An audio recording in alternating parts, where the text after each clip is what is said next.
अभी सब्सक्राइब करें हमारे चैनल माँ दुर्गा म्यूजिक को और साथ में बेल आइकन जरूर दबाएं ताकि ऑल नोटिफिकेशन आप तक जल्द पहुँचे।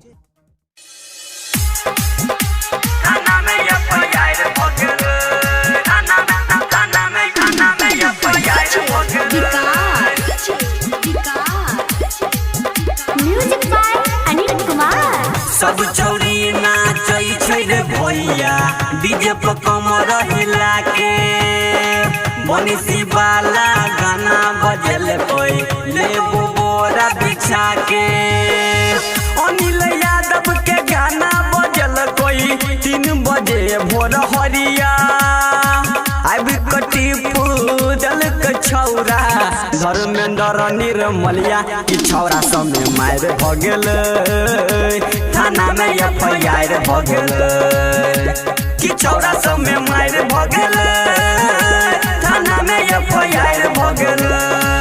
अभी आप सुन रहे हैं तेनवाही से माँ दुर्गा म्यूजिक की प्रस्तुति। डीजे विकार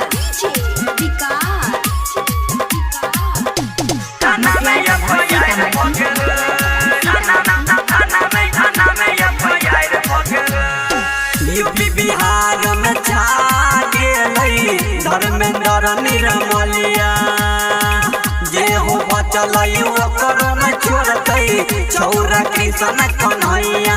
हाँ यूपी बिहार में छा गेलै धर्मेंद्र निर्मलिया अपना मोबाइल में सब बजब लगल गाना छौरी मौगी से हो सुन के होई गईल दीवाना कि छौरा समय मार भ गेल थाना में एफआईआर भ गेल कि छौरा समय मार भ गेल थाना में एफआईआर भ गेल। अभी आप सुन रहे हैं तेनवाही से माँ दुर्गा म्यूजिक की प्रस्तुति। डीजे विकार थाना में एफआईआर भ गेल थाना में एफआईआर भ गेल। अनिल यादव के हिट भेल गाना चुमा लेने रहियो नहर पर बैठ के बिना दहेज के बियाह क लेल कोई रति से राजा सट के।